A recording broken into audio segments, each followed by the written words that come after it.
There's nothing right now. Like 5 minutes from the She was doing live shots originally outside her apartment, and there's a busy road behind her. So everybody kept calling in about it. She was going to get killed. Oh, yeah. Okay, get her in there.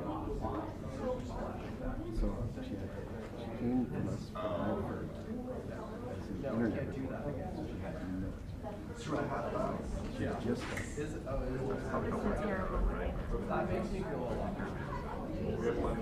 I see her leaving at the end of the contract.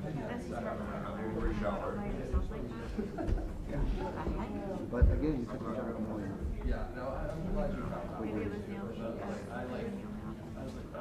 She did get out, because I think a year later they shut that station down. Sinclair shut it down.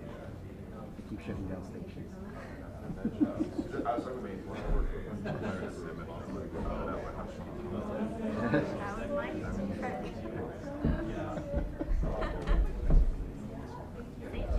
They just gave away all my gear. Oh, so your hands are clean. I'm like, yeah, there's no chance now. Ever again. I'll never take a job where I have to, so I'm done. We have openings.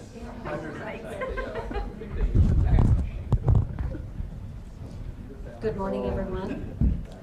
Thanks for coming. We're going to start here our press conference on severe weather. You're going to be hearing today from Multnomah County Chair Jessica Vega-Peterson, the Multnomah County Health Officer, Dr. Richard Bruno, the Deputy Director of County Human Services, who oversees the shelters, is Rachel Pearl. We have the Executive Director of Cultivate Initiatives, which will be operating a shelter at this location beginning at 8 o'clock tonight, Caleb Coder. We have Dylan Rivera, a person known to you well from the Portland Bureau of Transportation. We have Lieutenant Terry Foster from Portland Fire, and Commissioner, whoa, this might be somebody's if you want to make sure I don't lose it. There. Commissioner Lori Stegman, who is one of the people that very central to having the county having this building in this location to serve East County. So with that, I would welcome you to listen to our speakers, starting with Chair Vega-Peterson, and then we'll take questions. Good morning, everyone. Thank you all for being here today at one of the 6 severe weather shelter sites opening today.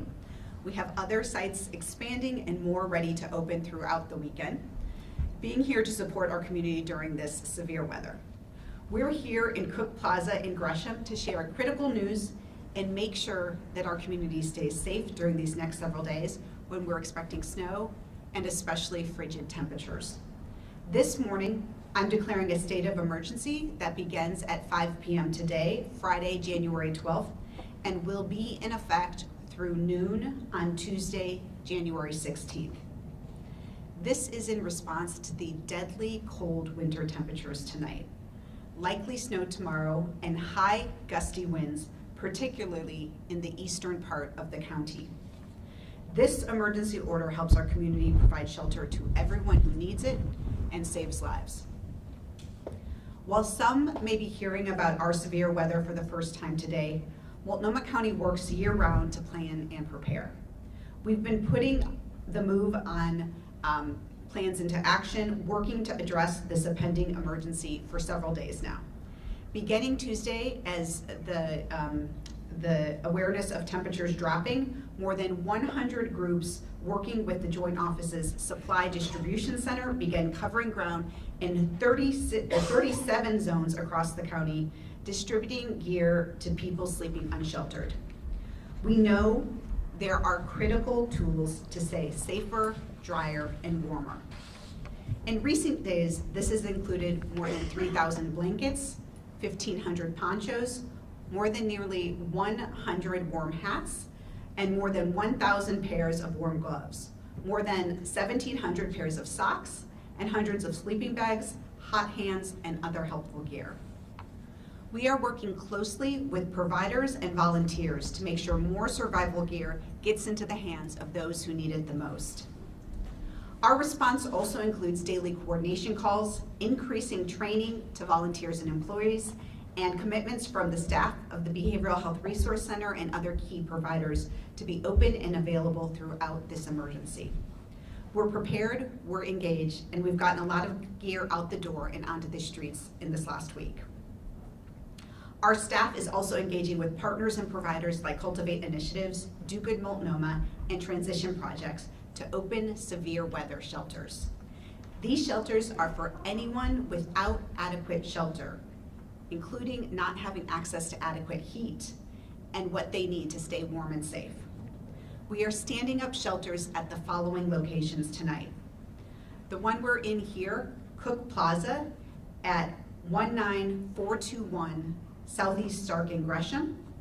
We have the Salvation Army location at 5325 North Williams Avenue. Friendly House is opening at 1737 Northwest 26th Avenue. Ascension Church at 743 Southeast 76th Avenue, and a Powell Street location at 7332 Southeast Powell Boulevard. We are also adding capacity at an existing shelter site that's at 120 Southeast Market Street. Again, these are opening this evening at 8 p.m. These locations are throughout the county and will provide 445 beds tonight, with a system ready to expand to meet the needs throughout this weekend as the emergency continues. Our goal with these shelters is making sure that there's a bed, comfort, and support for everyone who lacks a safe, warm, dry place to be. I want to be clear that no one will be turned away, and I very much encourage people to come in from the storm, come in from the bitter cold, get dry, and stay warm. One of the scariest things about this coming weather is that we know temperatures are going to dip well below freezing and likely stay that way, especially in East Portland and East County. Frostbite in these temperatures could set in less than an hour from being outdoors. This will make conditions much worse for anyone without adequate shelter, so we ask you to seek shelter as soon as possible. Because shelters are open, transportation is available. This means fares are free on TriMet for anyone who needs shelter, and we will be working to provide 24/7 transport to shelters throughout Multnomah County. Our emergency, a medical response system, has also moved to emergency weather operations. That means we're ensuring the highest quality pre-hospital patient care by sending ambulances to the nearest hospital, among other changes. We appreciate the work of all of our emergency providers in making sure that people get to the nearest hospital in their time of crisis. I want everyone to know that there are things that you can do to help during this weather event. I'm encouraging everyone to be cautious with travel, to stay out of the cold tonight, and to be prepared for the snow event tomorrow. Please check in with your neighbors, especially elderly or vulnerable neighbors and loved ones, to make sure they have what they need to weather the storm. I'd ask that you keep checking on people as this weather event persists. These conditions take tolls on our neighbors, and your care, your support, your action can directly save lives. Tips for getting through this cold weather include wearing dry, loose layers, wearing a hat, drinking warm, sweet liquids to keep your body temperature up, and making sure that you're not waiting for a situation to become an emergency. Get somewhere warm as soon as possible.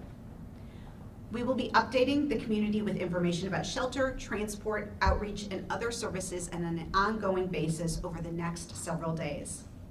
We may reach out to this community to volunteer and help us get through this challenging time. We'll be in touch more specifically when we can use your time and talent as a volunteer to provide direct services. For updates on this situation, please follow our social media accounts or our Care for When It's Cold website, which is multco.us/cold. This is where we'll update the community on our needs throughout the emergency, so please check often. This is also where you can find information about where you can find care for yourself. Please take care of yourself and others during this time. Now I'd like to bring up our brand new Multnomah County Health Officer, Dr. Richard Bruno, to talk about the threats to life and health and how we can all stay safe over the next several days. Thank you. Dr. Bruno. Thank you, Chair. Good morning, everybody. I'm Richard Bruno, the Health Officer for Multnomah County Health Department, And this winter weather is really going to be deadly, as the chairwoman said, so it's really important to stay warm and dry and safe over the next few days. You can start by dressing in several layers of warm clothing, wearing a water-resistant jacket. Staying out of the wind when you get wet is also a good idea. For those who are older or working outdoors and taking care of infants, should watch out for signs of hypothermia and frostbite. Hypothermia happens when somebody's body temperature gets below 95 degrees Fahrenheit. It could be life-threatening and cause people to be confused or shiver. Frostbite can cause fingers or toes or ears to get numb and look pale, and it can happen in a matter of minutes when it's really cold.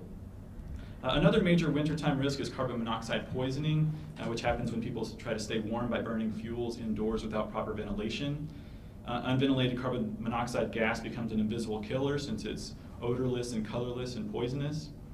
Symptoms can include fatigue and headaches, dizziness, nausea, confusion, bright red skin, loss of coordination, or loss of consciousness. So if you suspect anybody suffering from hypothermia or frostbite or carbon monoxide poisoning, please call 911 right away. If you notice any signs of hypothermia or frostbite, you can try and get someone into a warm shelter, a warm room, having them take off any wet clothing or wrapping them in warm, dry blankets. It's important not to rub frostbitten skin or use hot water or electric heating pads or stoves, since excessive heat can cause more damage. If you see someone who's not dressed warmly enough, you can call the City of Portland's non-emergency response line at 503-823-3333 and request a welfare check. And please, if you don't have a safe way to stay warm, or if you don't have a plan over this weekend, please try to spend a few hours at one of our warming shelters. As the chair mentioned, you can find information on these warming shelters and details about where to go at multco.us/cold or by calling 211. Thank you so much, and next we'll have Rachel Pearl. Thank you. Good morning. My name is Rachel Pearl. I'm the Deputy Director for the Department of County Human Services with Multnomah County. The Department of County Human Services is one of the lead agencies that helps to plan for severe weather sheltering in the county when we have events like this. And this planning is year-round, so we are looking at facilities, we are preparing and planning and training our staff to be able to come in and run these shelters. We are working with our contracted providers to be able to have additional spaces that they're staffing, and we're looking at making sure that we have enough facilities in place for these events to be, we have spaces for people to go, which is really important. And this is something for folks that want to know, what do I do if I'm trying to access the shelter? So we do partner with 211. We want to encourage people, if they're outside and not sure where to go, not sure what the closest shelter is to them, not sure what transportation is available so that they can get into a shelter, is access 211. Call them. They know what shelter spaces have capacity for people to come, and they have access to our transportation resources to help folks get there. And again, like the chair mentioned, we do have TriMet available for rides, and we're hopeful that this weather doesn't prevent TriMet from running this go-around, so that's going to be great as well. In addition to planning for shelters, thinking about our vulnerable residents who are living inside but are electricity dependent. So we are calling those folks. We have partnerships with PGE to be sure that we can notify people and partner with PGE to make sure electricity is restored for those folks quicker. And so that's an ongoing partnership with our Aging and Disability Services and our Intellectual Development Services Division as well within the Department of County Human Services. What folks can expect when they come into a shelter, as many have mentioned, this is a warm, dry space. We are prepared for folks that come in with wet clothing to be able to give them dry clothing. So we know that's critically important to prevent hypothermia, is to be able to replace wet clothes as folks come into the shelter. We do have food, water, and a safe place for them to be. And we are well staffed, so we feel pretty confident about that. So we've been doing a lot of preparation throughout the year to be sure that we're prepared for this. We always take lessons from each activation. We look at ways to be more prepared. We know that weather's dynamic, So we have contingency planning always going into place to be sure if we need additional spaces for folks to go, that we are working to open additional spaces. So we know that if this weather plays out, that we will open additional locations throughout the weekend to make sure that we have enough space for folks who need to get inside to get inside. And so that is what I have to say for you today. And I think next up is Caleb Cutter from the amazing executive director from Cultivate. Good morning, all. Caleb Coder, Executive Director with Cultivate Initiatives. Want to first thank Multnomah County and especially East County small cities. This is an all-hands effort.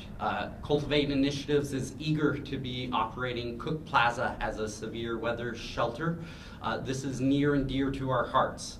Many of our staff that will be operating this severe weather shelter have once come to these shelters for life-saving emergencies, and now they will be the ones operating this shelter. And so there's no disconnect between the neighbors that will be serving during this event and the neighbors that are staffing and being supportive of this activation. It is going to be cold, and we are here. We are working diligently to prepare our neighbors of the weather that is coming and ensuring that this is a safe, warm place for our community. This is more than just life-saving. This is also an opportunity for us to build relationships with our neighbors and provide services and supports immediate and also for time to come. And so I want to thank the many people that have spent tirelessly to make this a safe activation, and will continue the work. Would like to invite PBOT to come up. Dylan. Thank you, thank you, Chair Vega Peterson, for bringing everyone together today. The city-county partnership on winter weather and emergency response is very strong, and we're in constant communication, city staff and county staff, in preparation for this event and in all emergency situations. First, I'd like to thank the news media for getting the word out this week about the need for the public to prepare for this winter storm. They say an ounce of prevention is worth a pound of cure, and that's definitely the case when it comes to severe events like the forecast we have for this weekend. So thank you. We've seen the public gathering the supplies and food and other things that they'll need, and we think the message is getting across and 100% appropriately. We'd also like to thank Portland Public Schools for announcing last night an early release this afternoon. That given the forecast of snow that we had for this afternoon was 100% appropriate and prevents thousands of families from getting in hazardous travel conditions. So that said, we've also been saying all week and all in recent months that we've learned with experience that forecasts of winter weather events change in the days and even the hours leading up to an event. So a week ago, people were observing weather apps that said snow on Thursday, Friday. Monday, we shared the forecast that we had heard of Tuesday night and Friday, Saturday. We got a little dress rehearsal from Mother Nature overnight, Tuesday night. Many of you saw that in the West Hills.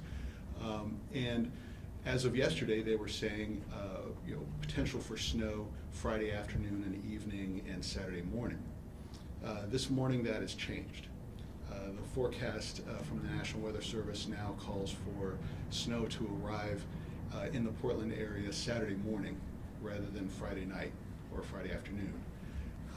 They're still saying temperatures will drop this afternoon, and actually winds will pick up, and the forecast for wind speed and gusts has actually been amplified for this afternoon, so potentially 40-mile-an-hour winds this afternoon east of I-205. So the combination of cold temperatures and the rain that we have this morning on our streets means we could have some icy travel conditions on roads starting Friday afternoon and evening. So Caution is urged, and we hope everyone will remain vigilant and keep following the forecasts as they're updated throughout the day today and throughout the weekend.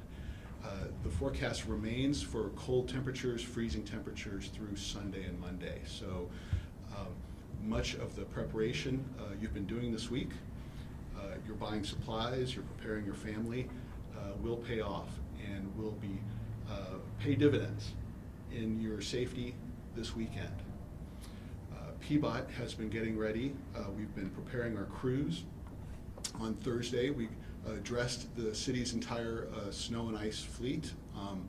Our 55 plows, our dozen salt spreaders, other equipment you can see listed on the PBOT winter weather hazards website. PBOT crews this morning started 12-hour shifts and will continue to work 24 hours a day in a day shift of 12 hours and a night shift of 12 hours, starting this morning through the weekend as long as needed to address the weather hazards. PBOT is prepared, and we're glad to see the public getting prepared as well.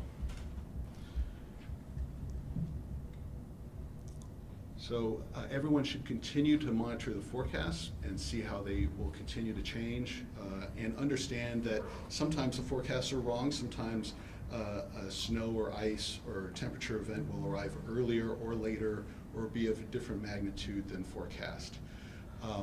Severe weather happens sometimes, but severe consequences don't have to happen if we prepare, if we communicate, if we work together. We can help everyone get home safe. Thank you very much. And with that, we'll hear from Portland Fire. Hi, I'm Terry Foster with Portland Fire. Excuse me. First of all, I appreciate everybody getting together here and preparing for the worst. At Portland Fire, we're always ready for expect the worst and hope for the best. This is one of those situations where we expect snow and a lot of it in cold temperatures. If that changes, we'll have to change some of the things we do. So we do ask residents to be prepared for the worst. One of those things is power outages. We want you to think about having blankets, staying warm, and using warming shelters if you're not able to do that. Space heaters, like the doctor mentioned, carbon monoxide is a real risk for us. So we ask that if you're using space heaters, make sure they're electric ones and that you're well ventilated if you use something that does combust. And with that, if you have carbon monoxide detectors, make sure they're operating properly. Know your home. Oftentimes in these conditions, we have pipes break, and we want people to know, hey, we're out there responding to a lot of emergencies, and that will happen if we have extended cold temperatures. So if you're able to figure out where your water shutoff is to your house, make sure you do that, and that'll solve a lot of problems. We will be moving slower as we'll have chains and cables on our rigs, so just know that that does happen, and it'll take a little longer to respond. Check on your neighbors. A lot of times when there's power outages, people forget that sometimes you have elderly neighbors or people that need help, and those folks may need help getting to a warming shelter as well. And although it seems like you want to get out in some of these conditions, know that sheltering in place and staying home is probably the safest thing for you and your family. Conditions change, and when surfaces get icy, people get hurt. And if you have an injury out there, we'll have to respond to that. So if you're able to, shelter in place. With that, I'll turn it over to Commissioner Stegman. Good morning, everyone. I'm Lori Stegman. I'm the Multnomah County Commissioner representing East Multnomah County. My district includes the city of Gresham that we're in, as well as Fairview, Troutdale, Wood Village, the Corbett area, and the unincorporated areas all the way up to the Hood River County line. So I'm really glad that we're here at the Cook Plaza site. This warming shelter has been something that I've been working hard on to establish as a resource that will meet East County's unique severe weather needs. Those of you that live out here in East Multnomah County know that severe weather has a much larger impact on this part of the county. The east winds we experience here are unlike anywhere else. And that means that the risk of ice and snow become exponentially more dangerous. A wind chill can make a simple emergency into a life and death situation. which is why our emergency management teams have been working with East County jurisdictions and service areas, along with many community partners, to ensure resources and shelter are available to keep our community as safe as possible. With plunging temperatures and snow on the way, we urge you not to venture out, only if you absolutely have to. Again, we ask you to check on your friends and your neighbors, especially those who may be elderly and live alone. Whether you are volunteering at a shelter, caring for family, or making those necessary last-minute errands, please make sure that you have extra supplies in your car. As has been mentioned, emergency response may be overwhelmed, and one of the best things that we can do is be prepared for any situation. And for those living unsheltered, the next few days are especially dangerous in East Multnomah County. If you're concerned about someone you see during colder conditions, such as an individual who may not be dressed for the weather, please call the non-emergency response line at 311, which is also the 503-823-3333 number, to request a welfare check. I want to thank our East County cities and community partners who've helped to make the shelter here at Cook Plaza a reality, and for their continued dedication to all of our residents. Please be safe, and let's make sure that we take care of one another. Thank you, and now we're going to open it up for questions, but not before I recognize that we have the expert here, our Emergency Management Director, Chris Voss, so you can also direct questions to him. Go ahead if you want to call out your outlet and start. I think, Blair, you were first. Yeah, hi. My question's for the county chair. Do you know if the city of Portland is stopping camp removals this weekend given the weather, and is that a move that you would support? So I don't know the answer to that question. I think the city of Portland would probably be able to answer it. I don't believe that they have been doing removal, but we can find out and get the answer for you at that point. Is that something you support? Of stopping removals?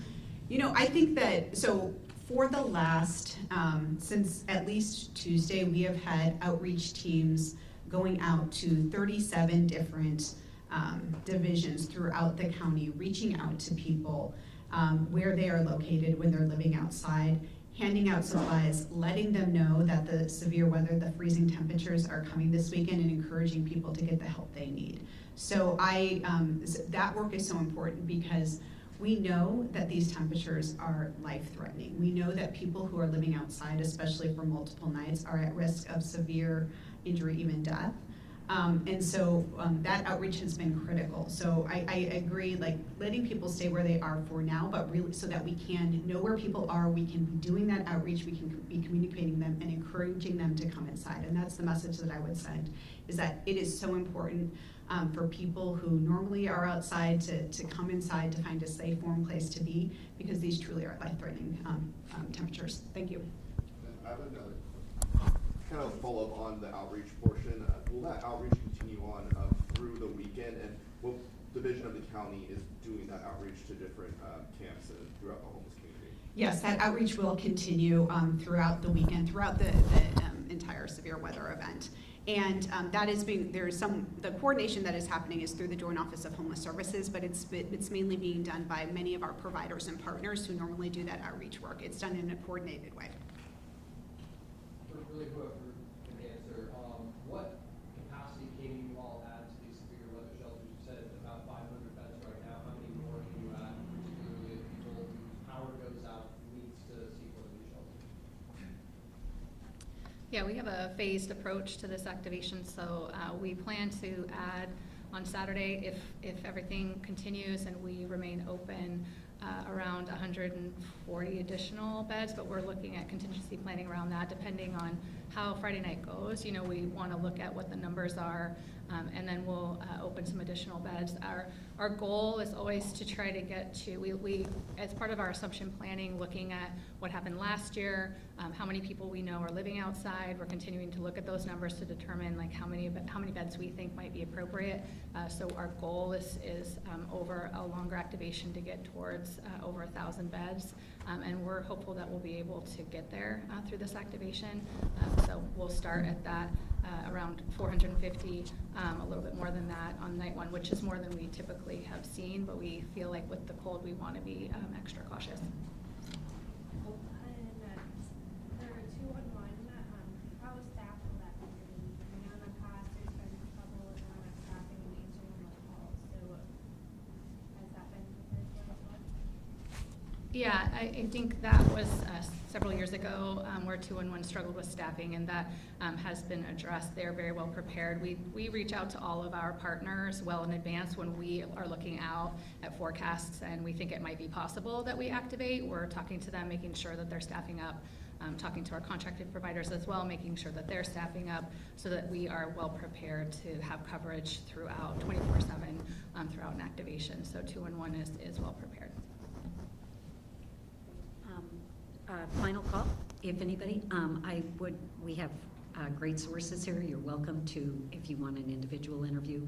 We'll be reaching out to you throughout the weekend to give you opportunities to bring reporters and cameras into spaces with some of these experts. So you'll be seeing them again. But again, thank you 100% for coming out, all the way out. And stay safe out there, and we will be in touch. Thank you.